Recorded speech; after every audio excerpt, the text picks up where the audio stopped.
Lucas, então, capítulo 24, a partir do verso 13, eu quero ler na minha versão, que diz assim: E eis que no mesmo dia iam dois deles para a aldeia que distava de Jerusalém, 10 quilômetros, 60 estádios, cujo nome era Emaús, e iam falando entre si tudo aquilo que havia já acontecido.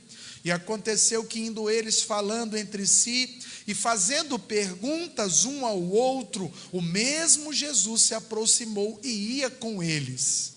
Mas os olhos deles estavam como que fechados, para não o conhecerem, para não o reconhecerem. E ele lhes disse: Que palavras são estas, que caminhando trocais entre vós? E por que vocês estão preocupados ou tristes? E respondendo um daqueles dois, cujo nome era Cleofas, disse a Jesus: És tu só peregrino em Jerusalém? E tu não sabes as coisas que nela têm sucedido nesses dias? E ele lhes perguntou: Que coisas?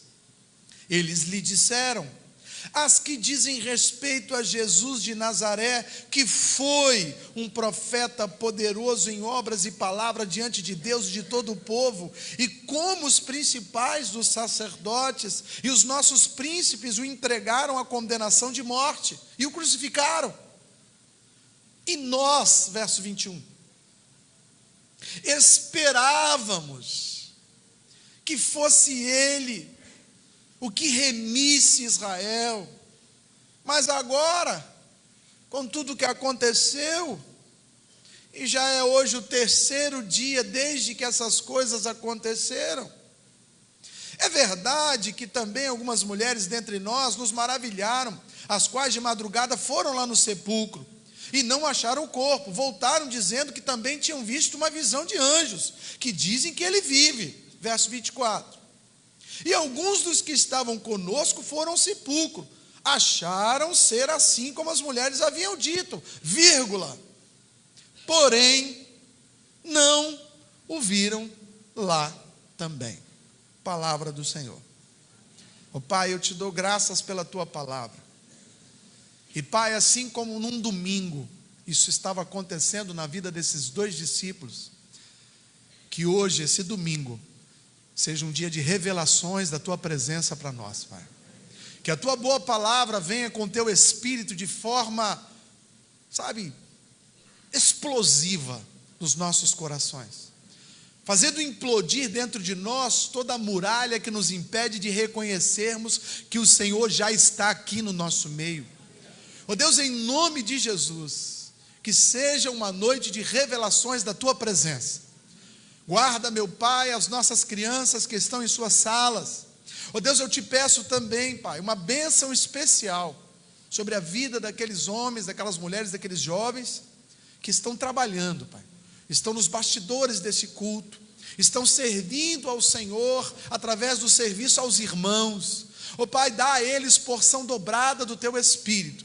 E que esta palavra, Deus, que está chegando nesse templo, ali fora, na tenda, que também alcance pessoas que estão assistindo pela internet, de tal forma, Pai, que a tua palavra não volte vazia, que ela cumpra o motivo para o qual o Senhor a designou nessa noite. É assim que nós oramos, crendo que o Senhor fará maravilhas no nome de Jesus, e quem crê, diga amém. Amém. Esse texto já nos é conhecido, já pregamos sobre ele algumas vezes. Em tese, a história de dois discípulos, seguidores de Cristo, que andaram com Cristo, que participaram da vida de Cristo, que almejaram o reino, que sonharam com o reino, que ouviram as suas belas palavras, que se motivaram a segui-lo, que passaram por provações, que passaram por situações difíceis, abriram mão de estar com suas famílias, abriram mão de estar com seus amigos, alguns deles até abandonaram o emprego para seguir Jesus, naquele breve ministério de 3 anos e pouco que durou. E esses dois homens agora, isso é um domingo, Jesus já havia sido crucificado na sexta-feira. Eles esperaram a sexta passar, a noite, o sábado inteiro, o domingo pela manhã, já é domingo à tarde e nada de Jesus. No coração deles apareceu uma desistência. Mas a gente vai ficar fazendo o que aqui? Se aquele homem poderoso em palavras, aquele que prometia ser o implantador do reino de Deus, aquele que se dizia o filho do Deus vivo, morreu lá na cruz estribuchando e sangrando, e não apareceu mais, o que a gente vai ficar fazendo aqui? Então eles resolvem voltar para a aldeia de origem, eles resolvem voltar para a casa deles, eles resolvem voltar para a vida que eles tinham antes de conhecer Jesus. A decepção foi muito grande, eles não tiveram capacidade e esperança de esperar mais. Afinal de contas, irmãos, se coloca no lugar deles. A pessoa que você acreditou que era o Filho de Deus, morre estribuchando lá, crucificado, sem ar, na cruz do Calvário, diante de todo mundo, é furado na sua lateral, seu corpo é jogado lá para ser levado para a Arimateia, suas vestes são feitas um jogo de azar para disputar quem ia ficar com o manto vermelho dele, e eles estão ali, e agora, perdidos, o que vamos fazer? Não tem mais nada para nós aqui. Essa história vai se repetir daí a pouco com o próprio Pedro. Você vai se lembrar que quando Jesus demora da sua volta, da reencarnação, ele diz assim: eu vou voltar, eu vou pescar, eu vou fazer o que eu sei.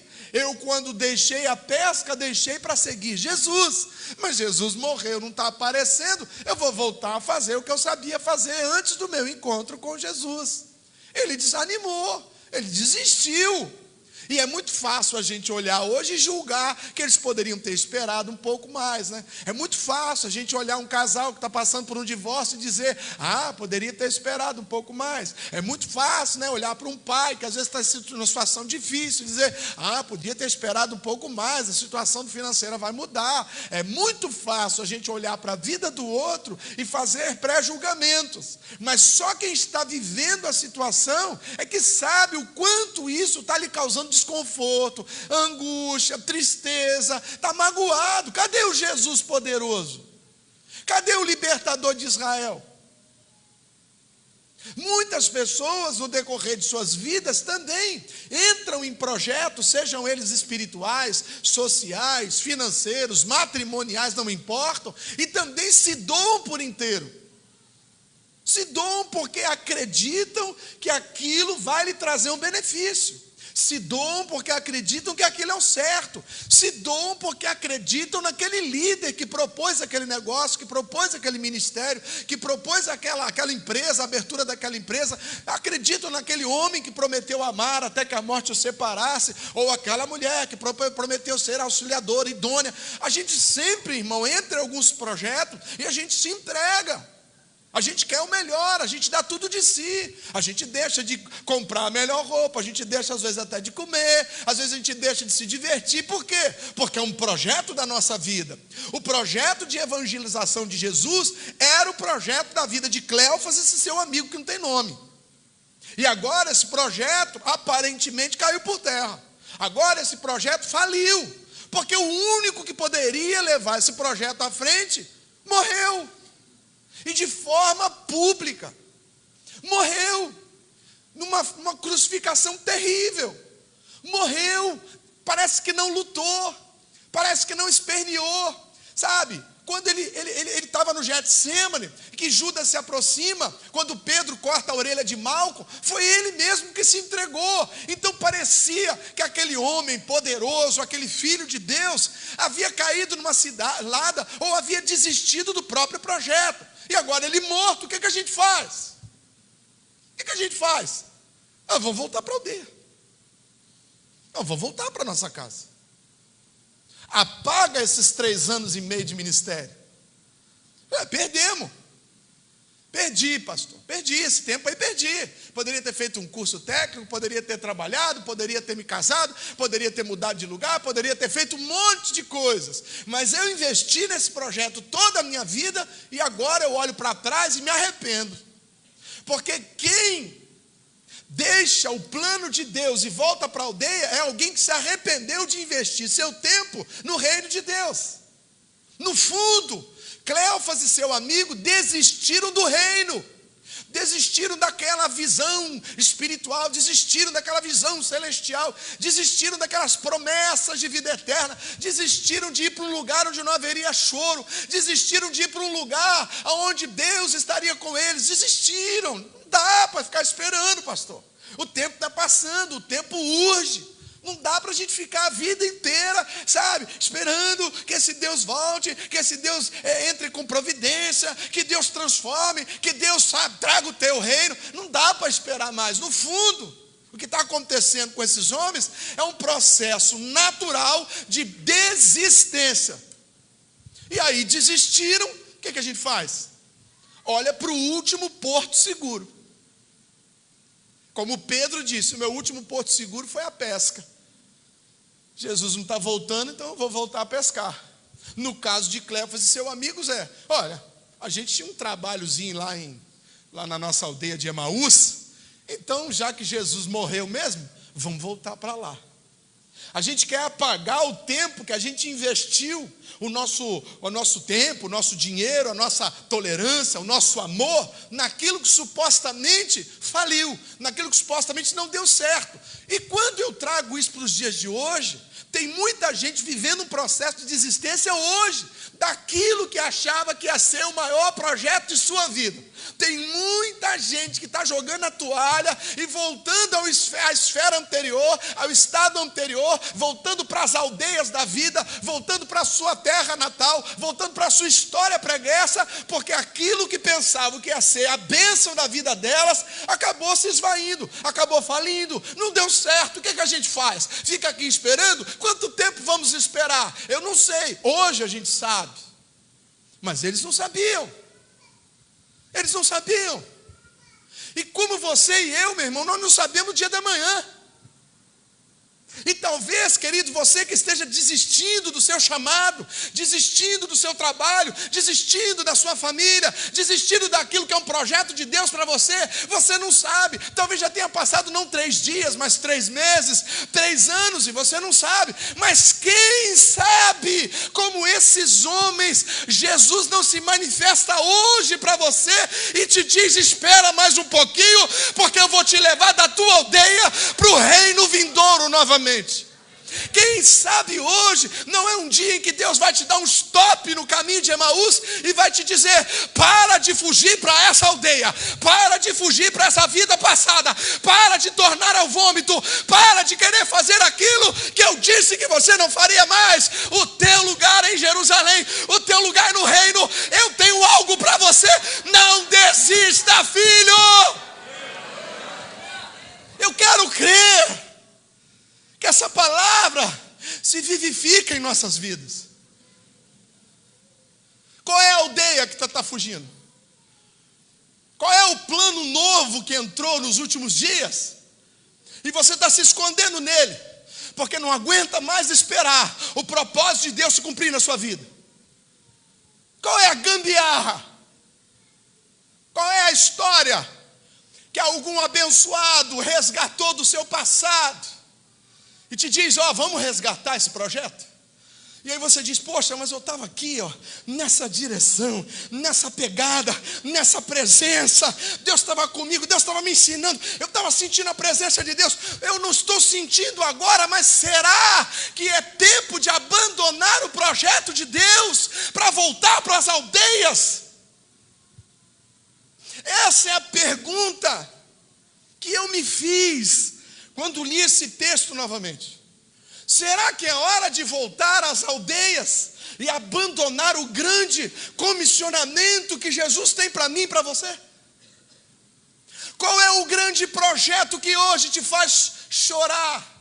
Qual é o grande projeto que hoje te entristece, te angustia, que você coloca diante de Deus e não ouve a resposta de Deus, como se Deus estivesse em silêncio, como supostamente estava para esses homens? Porque ele passou 3 dias em silêncio. Durante 3 dias as orações não foram ouvidas. Durante 3 dias não se ouviu o rumor da presença do Espírito. Durante 3 dias esses homens jejuaram, buscaram a face de Deus, mas não havia sinal dos céus.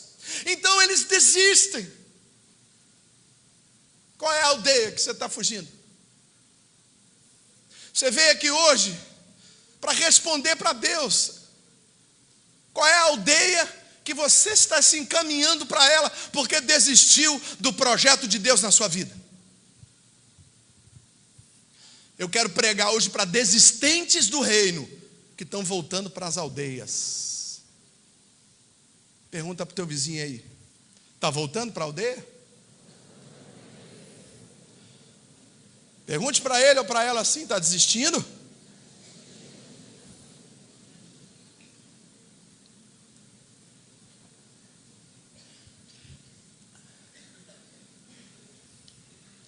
Que aldeia é essa aí?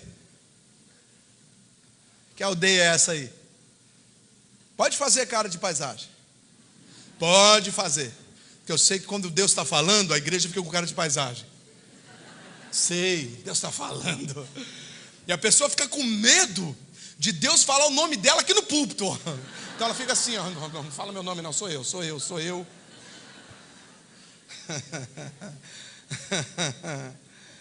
Diga, graças a Deus, nessa casa, Deus fala. Louvado seja o nome do Senhor. Aleluia, glórias a Deus. Louvado seja o nome do Senhor. Exaltado seja o nome do Senhor. Desistiu de andar com Deus? Desistiu do seu chamado? Desistiu do seu projeto maior? Ah, pastor, já passou muito tempo. Eu não te julgo, mas vim aqui para te confrontar através da palavra do Senhor. Desistentes do reino voltam para a aldeia. Por quê, pastor? E aí eu anotei alguns pontinhos para a gente ficar aqui nessa reflexão maravilhosa da palavra. Por que desistentes do reino logo pegam o caminho da aldeia? Por que rapidamente uma pessoa que sofreu uma desilusão no amor pega outro amor e coloca no lugar? É uma aldeia. Tem muito amor hoje que é aldeia, é esconderijo do propósito principal. Por que pessoas que passam por um processo financeiro ruim logo querem se tornar empreendedores? Porque a gente quer colocar alguma coisa no lugar. A gente está sempre indo para algum lugar. Quando deixamos de ir para o reino, a gente acaba indo para a aldeia.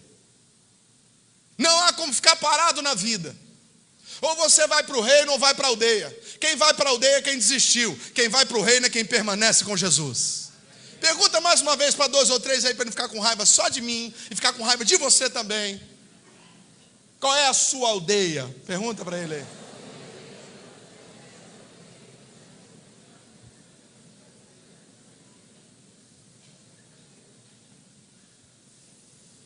Primeiro ponto, por que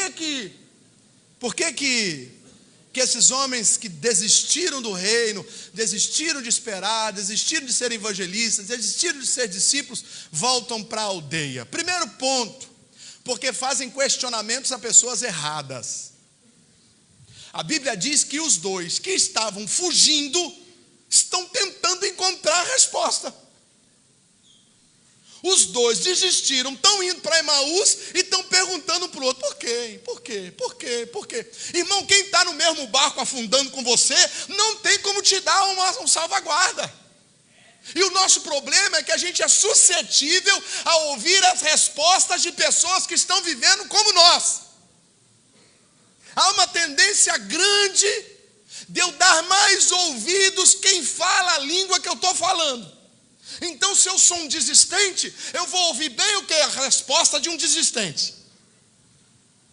O nosso problema é esse, que a gente se junta em clãs, em grupos sociais que pensam daquela forma, e aí começamos a confabular entre nós, ou seja, as respostas sempre são as mesmas, e nós achamos que todo mundo pensa assim. É a tal da bolha que se constrói hoje nas mídias sociais. Quando você dá um like em algum tema, o sistema, o banco de dados vai guardando os seus likes. Então o sistema vai percebendo se você é de direita, se você é de esquerda, se você é mais ativista, se você é mais contemporâneo, que tipo de música que você gosta, dependendo dos artistas que você dá like. Ou seja, a base de dados, ela vai se preparando para poder mandar para a sua tela somente aquilo que você gosta. Por quê? Porque ela quer te seduzir. Então ela só manda para você o que você gosta. Aí você acha, todo mundo gosta disso, porque eu só recebo coisas boas. Nessas eleições isso foi muito claro. Quem estava na bolha da esquerda só recebia coisa da esquerda. Quem estava na bolha da direita só recebia coisa da bolha da direita. E o da esquerda e o da direita pensando, não, eu estou com a razão. E o de lá de cá, não, todo mundo pensa como eu. Porque na verdade houve um filtro. E nós, jumentos, tá vendo? Tá tudo certo. Então cuidado quando você vai procurar respostas com pessoas que pensam como você. Você já imaginou um jovenzinho que está namorando muito? E aí um rapazinho da igreja diz, rapaz, esse negócio de corte da igreja é um negócio estranho. O que ele vai falar? Que isso, não presta não, rapaz, tem que beijar muito. Ele vai falar, isso é verdade. É verdade. Claro. O que está indo para Emaús vai falar o quê? Vamos para Emaús comigo, jumento. E aí aquele grupo indo para Emaús. Como é que você pode tirar as suas dúvidas com alguém que pensa como você, irmão? O contraditório é importante para que você saiba escolher melhor. Então escute. Cuidado com aqueles amiguinhos de patota que você tem, que sempre fala a mesma coisa, que sempre vai passar a mão na sua cabeça quando você estiver falando, vamos para Emaús? Ele vai falar, vamos junto. E daqui para lá nós vamos confabulando, por que estamos indo? Não tem cabimento. 2 desistentes falarem o porquê desistiram. Você desistiu por quê? Não sei, nem eu, mas vamos caminhando.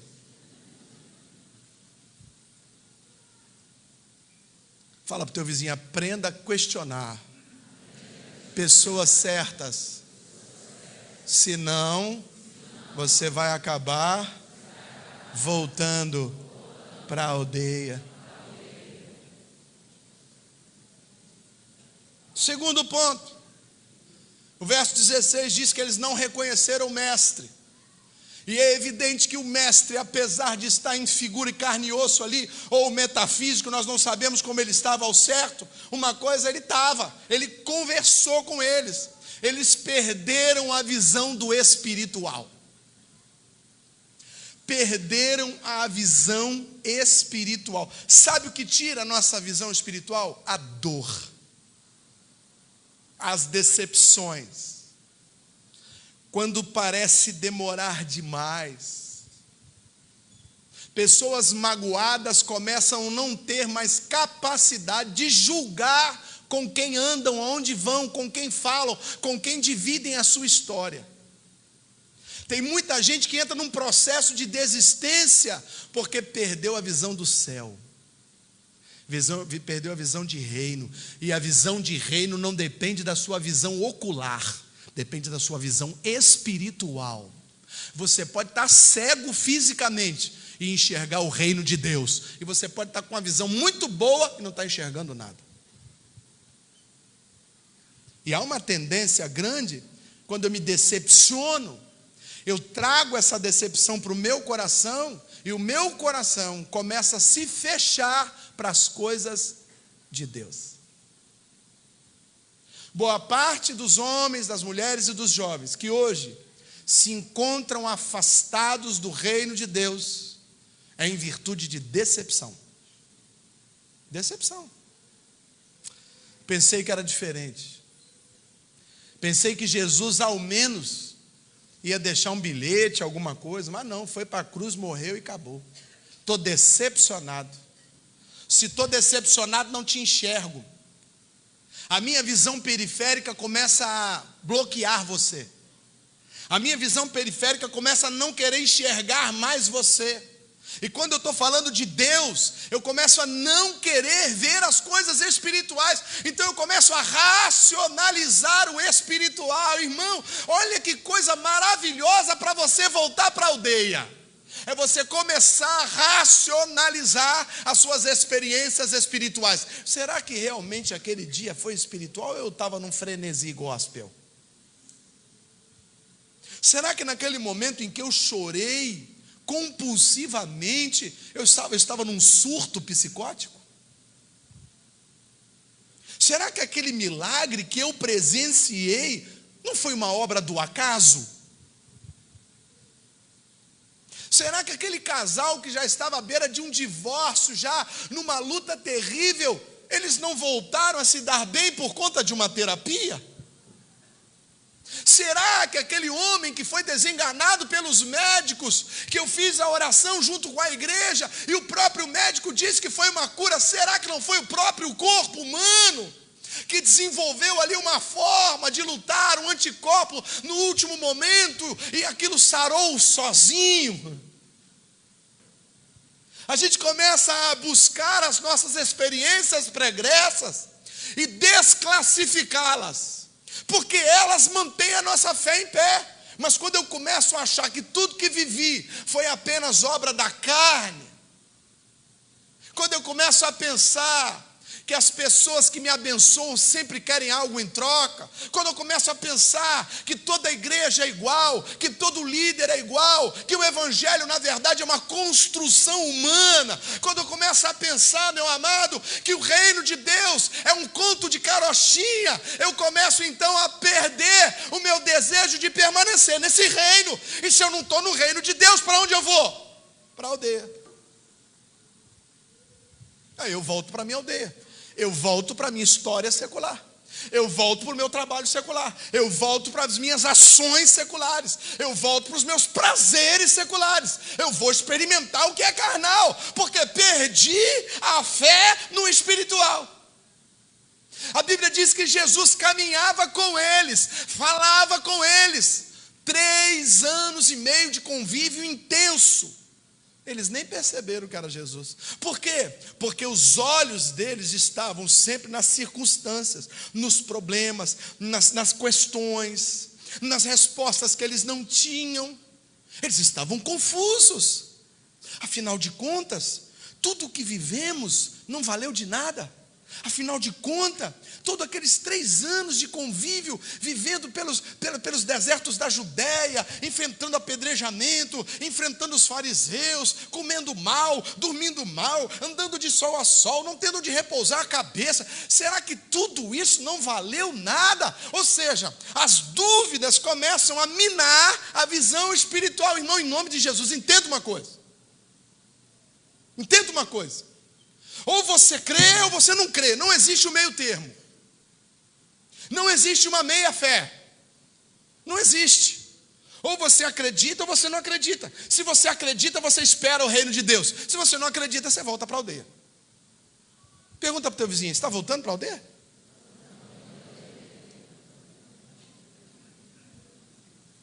Naturalmente, quando eu não enxergo o espiritual, eu começo a enxergar o quê? O visível, o físico, o carnal. Então os meus olhos, eles passam a observar mais o quê? O mundo. Nós não somos como a águia que temos 2 fóveas, né? Nós não conseguimos manter o foco em 2 lugares ao mesmo tempo. A águia consegue, a gente não consegue. É só um foco. O resto a gente chama de periférica. Então se o meu foco foi para o mundo, naturalmente eu não enxergo direito o espiritual. Você consegue entender isso? E aí você começa a enxergar mais o quê?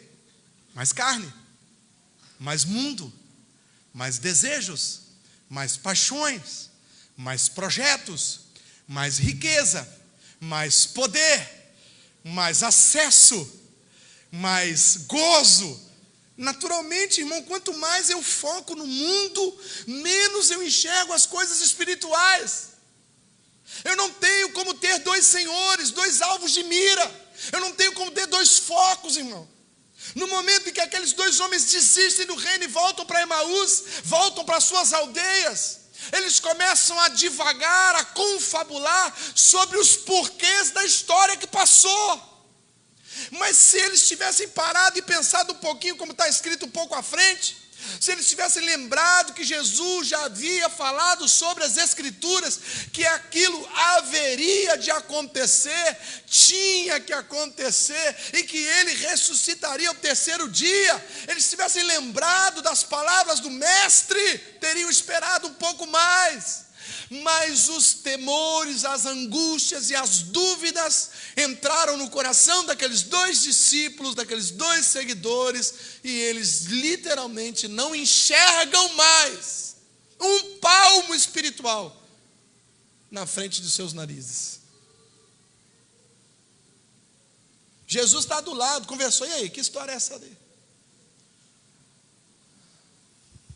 Quem é você? Olha que coisa interessante. O ponto 3 que eu anotei.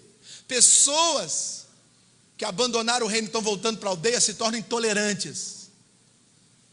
Jesus encosta neles. Shalom, shalom. Vocês estão falando de quê aí? Olha como é que é a resposta sarcástica e retórica. Rapaz, você não estava em Jerusalém esse dia, não? Se fosse eu que estivesse lá, ia falar o quê? Jumento. Você não estava lá, não? Você não estava vendo o que está acontecendo, não, rapaz? Você estava onde, cara? Olha a intolerância. Olha que forma belicosa de agir. Olha que forma sarcástica. Rapaz, tu estava onde com essa cabeça que não viu o que estava acontecendo em Jerusalém esses dias aí? O cara que estava sendo crucificado lá, que o sacerdote matado. Tu estava onde, maluco? Ou seja, a pessoa quando ela muda de reino, que ela sai do reino e começa a voltar para a aldeia, naturalmente, aqueles desejos, aqueles impulsos carnais começam a falar mais alto. Vai ficando intolerante, vai ficando perversa, vai ficando indelicado, vai ficando mal educado, começa a pensar besteira. Por quê? Porque começam a ser guiados pelos instintos da aldeia e não do reino. É porque estamos no reino, é porque temos um rei, é porque o reino está dentro de nós, através do Espírito, meu irmão, que a gente consegue segurar a onda. Porque se um dia o reino sair de dentro de mim, eu volto a ser aquela criatura putrefada do passado. Não há mudança na minha carne. Ela continua estéril, ela continua pecadora, ela continua perversa, ela continua pecadora ao extremo, mas eu não vivo mais. Cristo vive em mim, o reino está aqui. E quando o reino sai, o Pedro volta. E tem muita gente que nesses dias está percebendo que está voltando a velha criatura. Tem muita gente que está percebendo o seu esfriamento espiritual, sua intolerância, começa a não se preocupar com as coisas do reino. As coisas da obra de Deus já não tem mais muita importância. Vai esfriando, começa a pensar só nas coisas do homem, começa a pensar só no seu futuro profissional, começa a pensar só na sua família, começa a pensar só naquilo que pode tocar. Eu quero te dizer, meu irmão, que se o Senhor não edificar a tua casa, tu está trabalhando como bobo. Se o Senhor não guardar a tua cidade, tu está trabalhando como bobo. É Ele quem edifica a vida do crente. É Ele quem estabelece o reino do crente.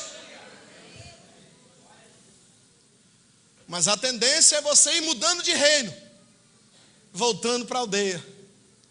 Você está se escondendo em qual aldeia? Pergunta para o teu vizinho aí, para ele não ficar com raiva de mim.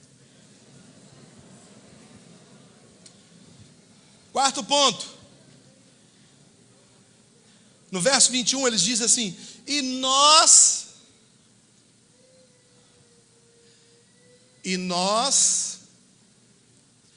esperávamos.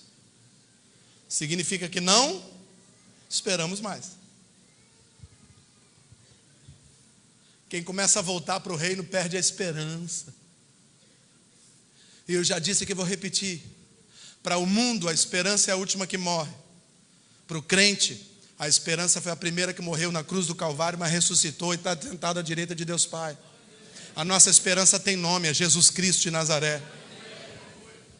Mas as pessoas quando mudam de reino, afinal de contas Jesus tinha morrido, então a esperança morreu. E aí quando Jesus, ainda não identificado, disse: Mas por que vocês estão vivendo isso? Ah, cara, a gente esperava que o tal Jesus, o Nazareno, a gente esperava assim algo mais, né?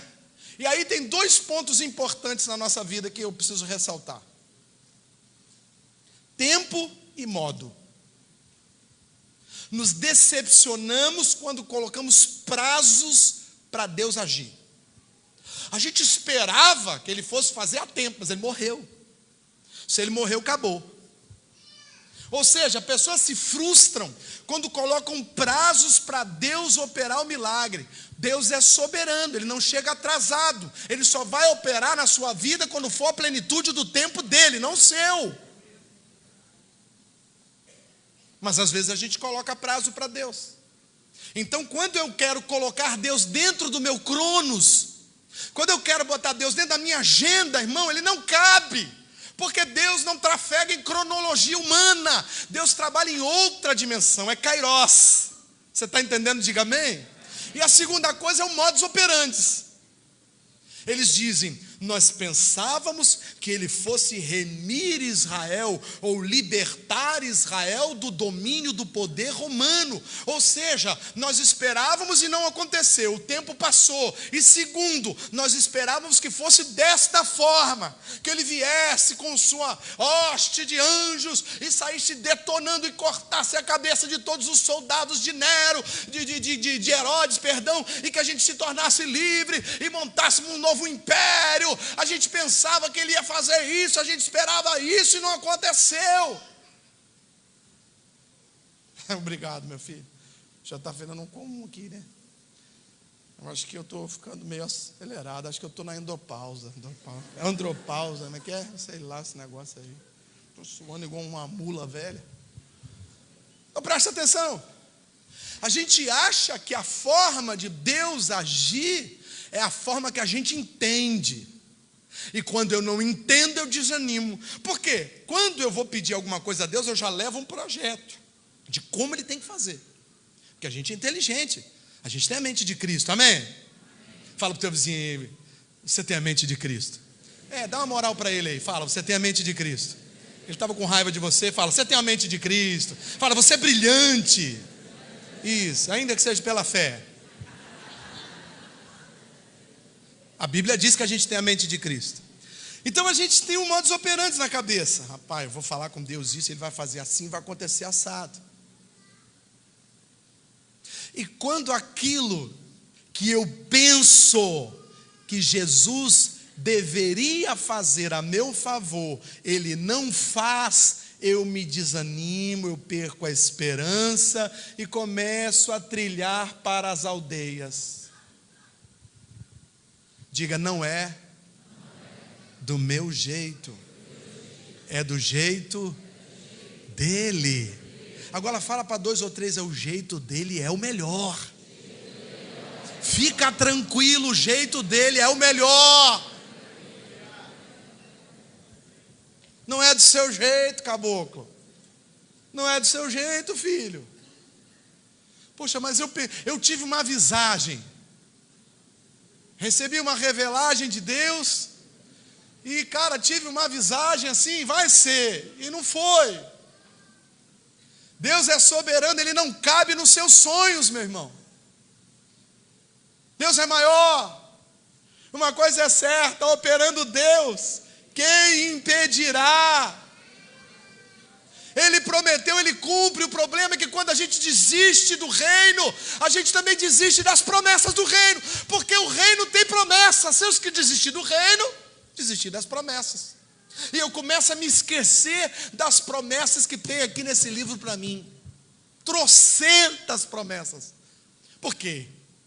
Porque eu não consigo mais ver o rei do reino. Eu não consigo mais ouvir o rei do reino.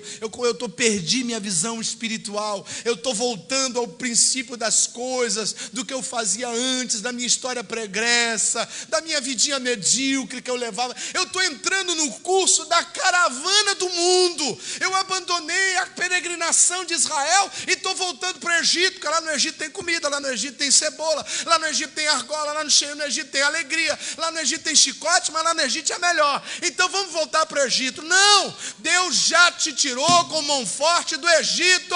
O teu destino final é Canaã. Não abra a mão dela.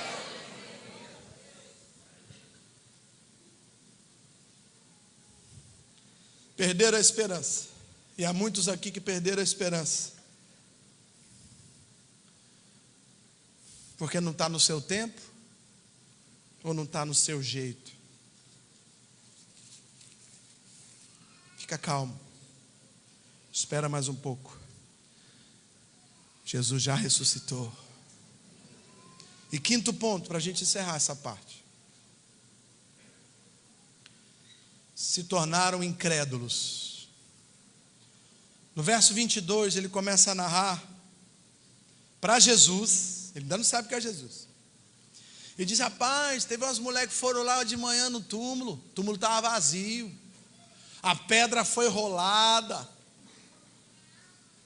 Quem foi? Maria, Madalena, foram lá, tiveram uma visão de anjo, o anjo falou que ele não estava lá, ele tinha ressuscitado. É mesmo, e aí? Mas aí o povo foi lá, não viram ele, então deve ser mentira.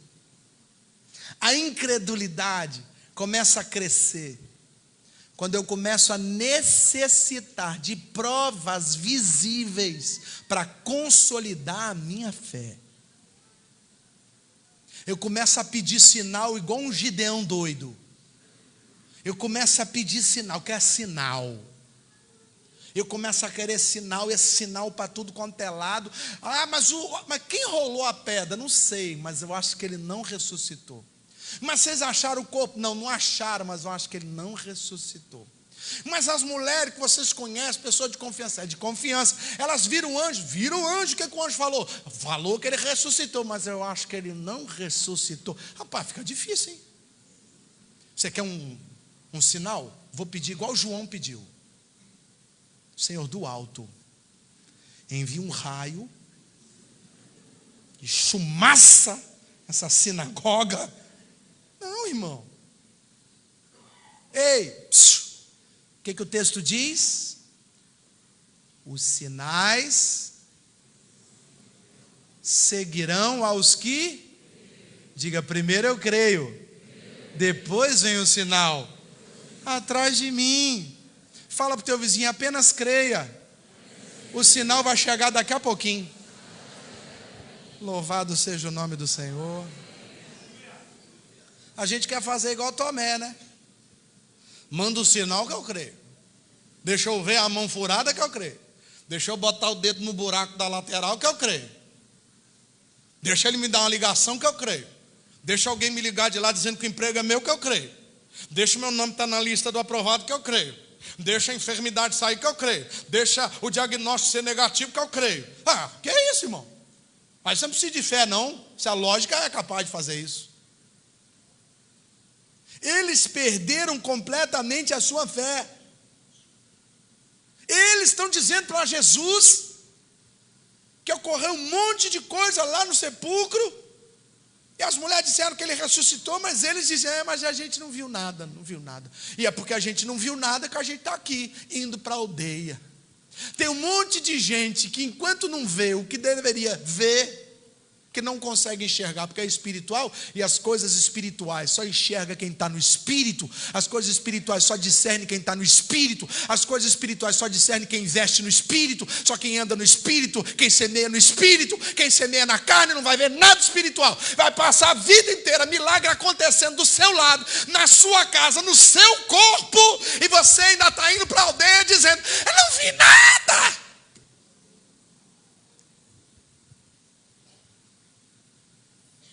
Espírito de Deus, que ele se manifeste na vida de quem crê, não na vida de quem não crê. Quem não crê acha que é doideira, é loucura. Quem não crê não vê. Por isso que eu acho que eles não criam mais. Porque estão voltando para a aldeia, falando com Jesus, um monte de besteira, e o próprio Jesus dizendo, sério, isso aconteceu? Sim, e vocês? A gente não viu nada. Quer dizer, eles tinham que ver. Ainda que vissem, não acreditariam, por quê? Porque eles estavam do lado de Jesus. Querido, em nome de Jesus, entenda, Jesus está aqui ao nosso lado, o Espírito dele está caminhando nesse templo, neste momento, e tem gente que não entende. Se tiver uma manifestação doideira aqui, se o diabo botar a mão de alguém para trás, começa aí eu vou acreditar. Você é um bobão. As coisas espirituais se discernem no reino espiritual. Só enxerga quem está ligado no espírito.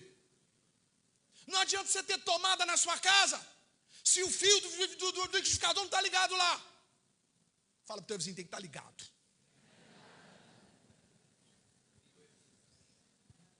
Pastor, na minha casa tem 30 tomadas, mas nenhum eletrodoméstico funciona. Por quê? Porque eu não botei na tomada.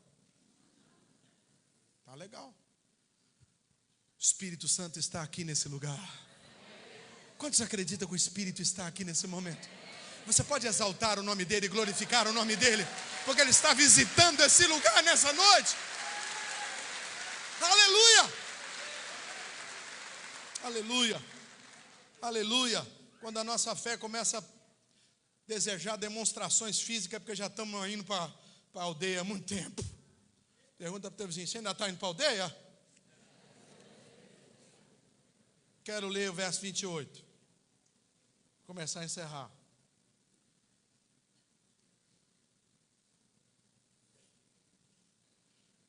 Chegaram então na aldeia, verso 28.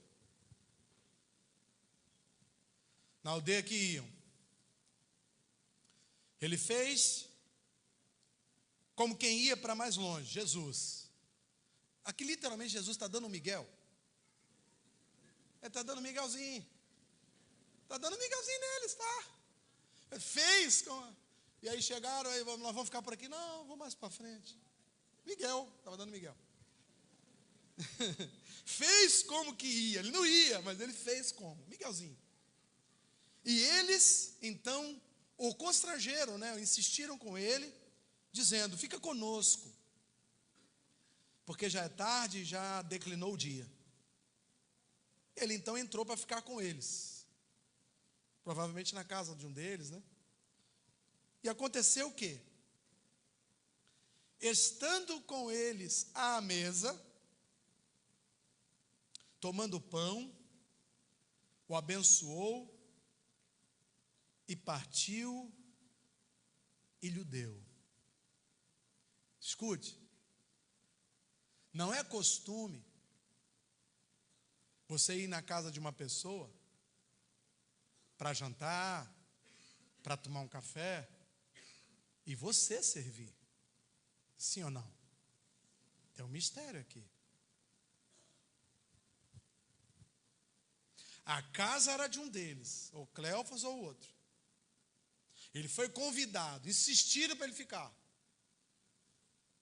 Ele senta na mesa e ele pega o pão, ele pega o vinho e ele começa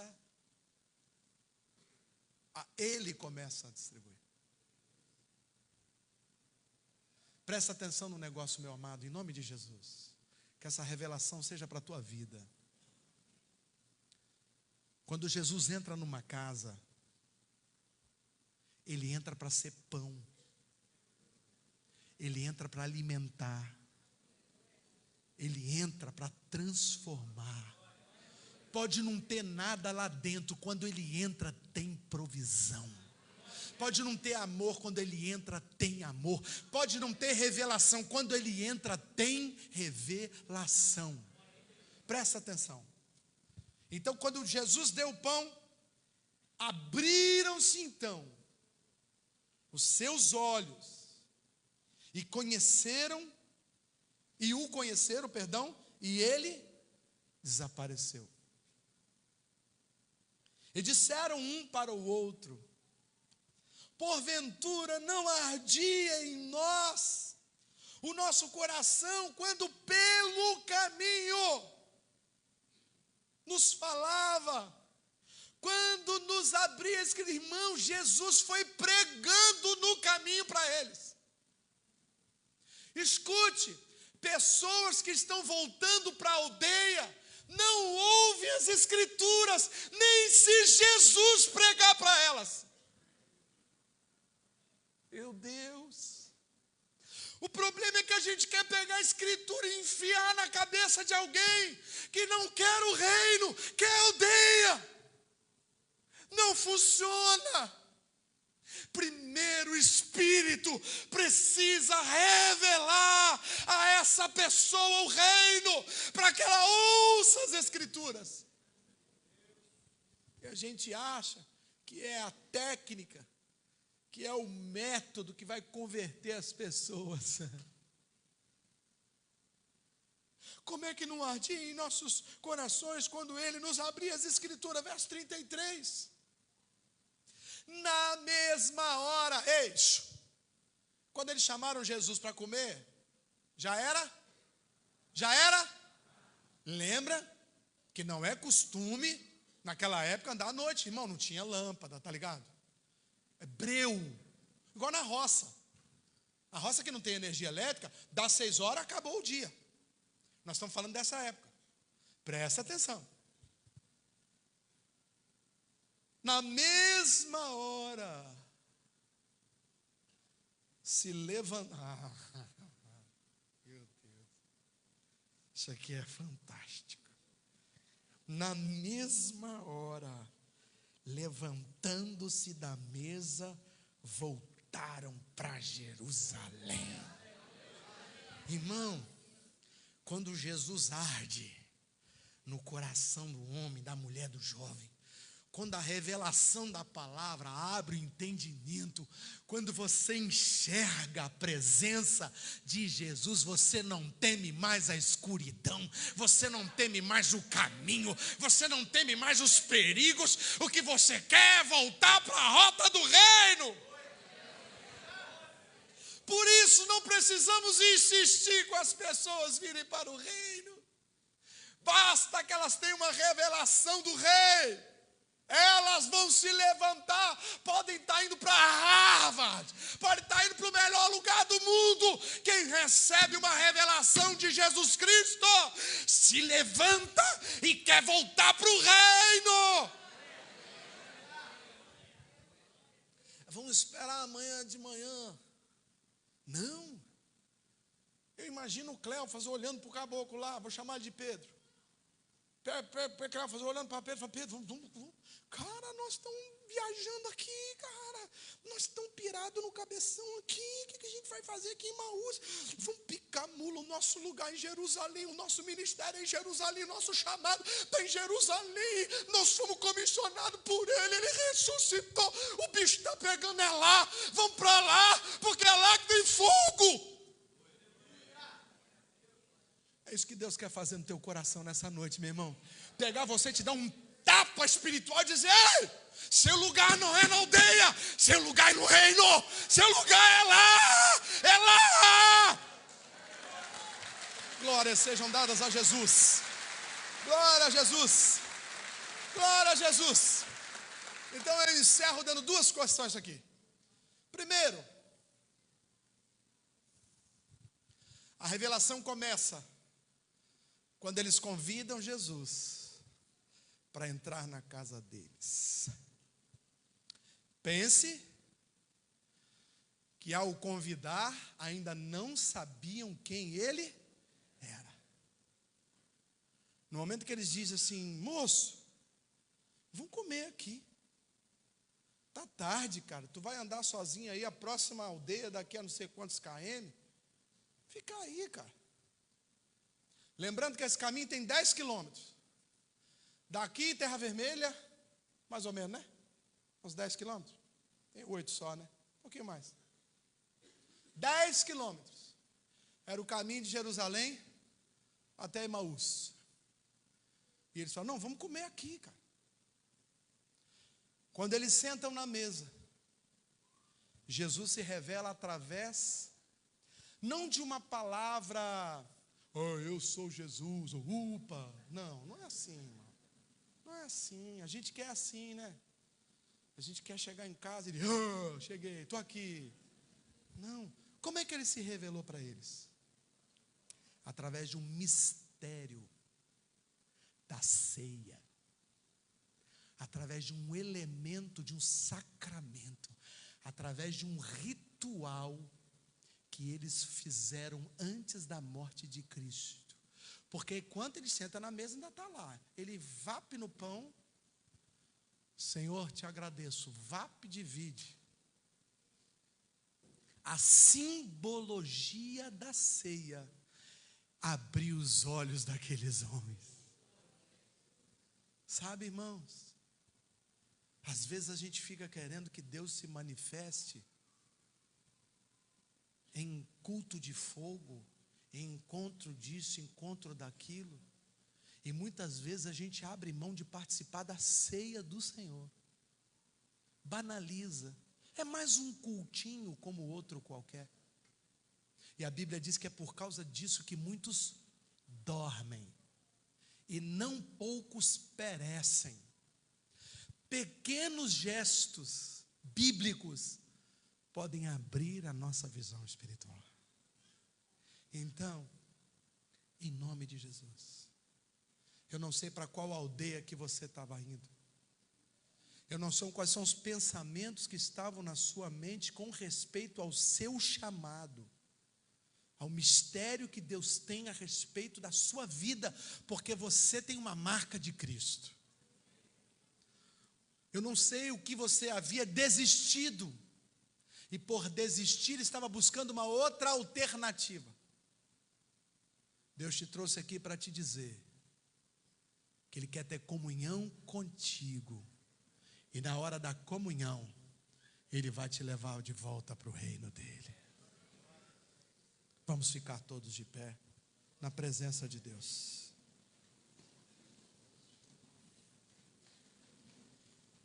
Nosso coração não ardia. Eu acho legal esse termo, porque efetivamente, irmãos, quando Jesus nos visita, né? Quando a gente se converte, quando a gente sabe, recebe um toque de graça de Deus, literalmente há uma palpitação diferente no nosso coração. Quando a palavra nos acerta, se assim podemos dizer, quando a palavra atinge o alvo do nosso coração, há um ardor diferente mesmo, né? A gente sente que algo está acontecendo.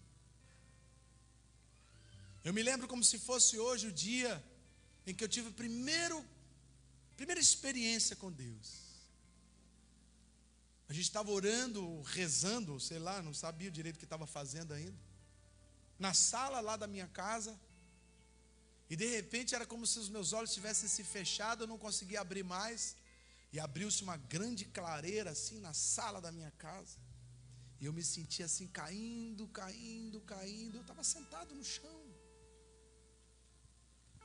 e quando eu abri os olhos, eu olhei para minha esposa, eu vi que alguma coisa tinha mudado em nós. Eu vi que Deus naquele momento tinha colocado alguma coisa dentro de mim que eu nunca havia sentido na minha vida.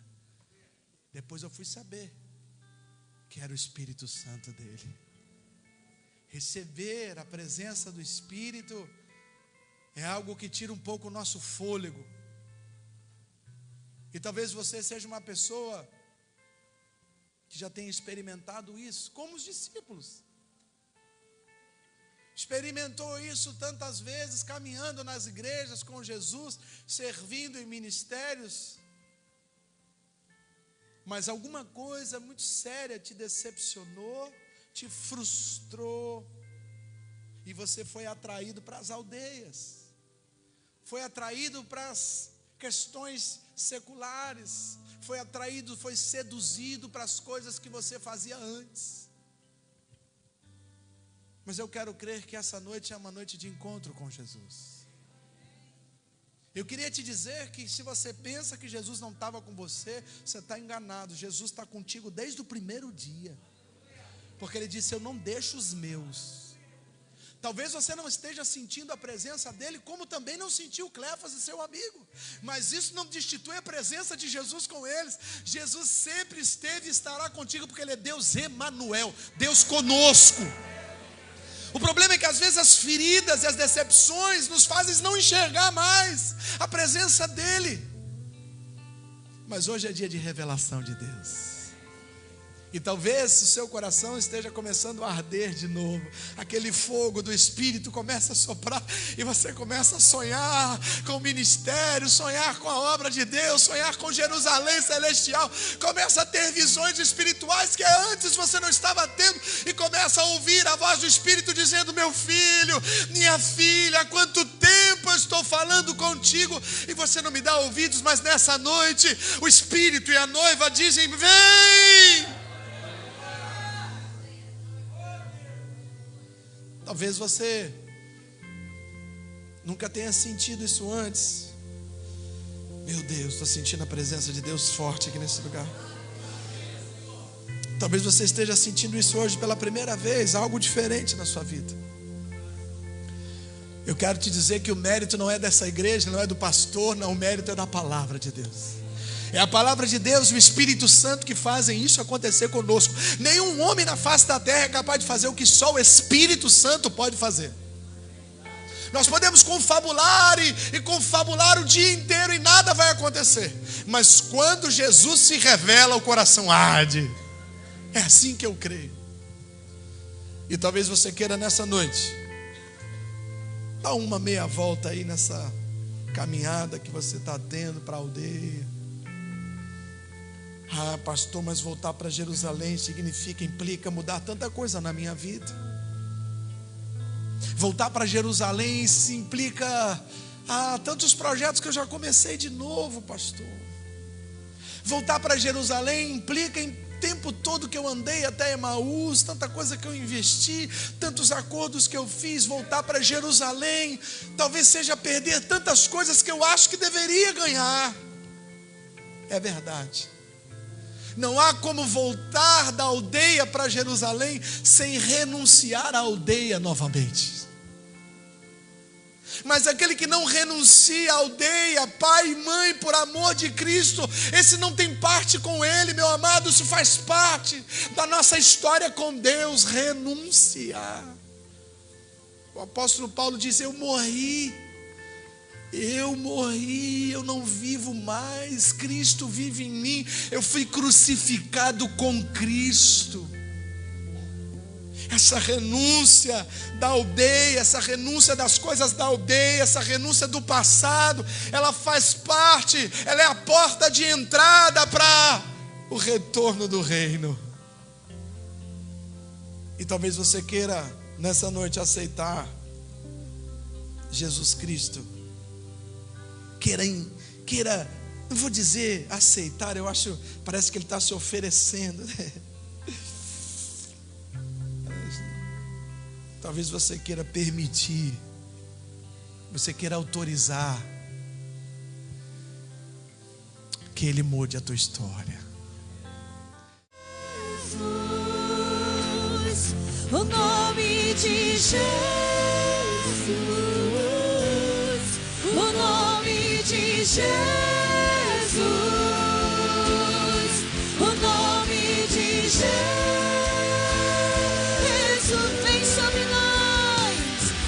Sobre nós, manda tua chuva nesse lugar, em tua presença vou me derramar e declarar que és santo, oh Deus. O som do céu vamos ouvir, sopra teu vento suave hoje aqui. Vou declarar o único nome que salva, o nome de Jesus, o nome de Jesus, o nome de Jesus, o nome de Jesus.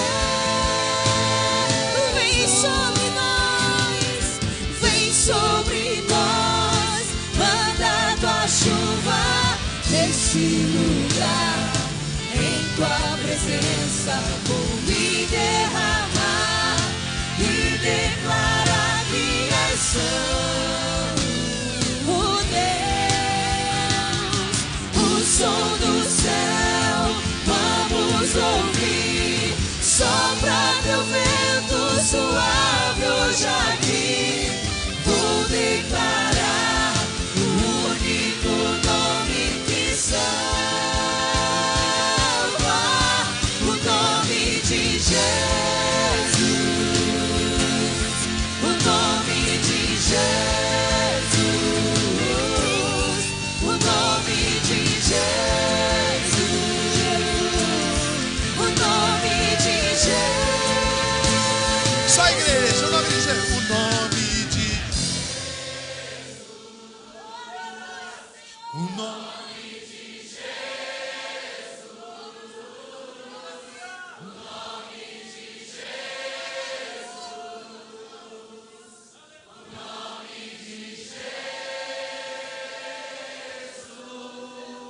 Você pode exaltar esse nome mais uma vez? O nome dele é Jesus de Nazaré, nosso Senhor e Salvador, nosso amado Senhor. Aleluia! Louvado seja o nome do Senhor.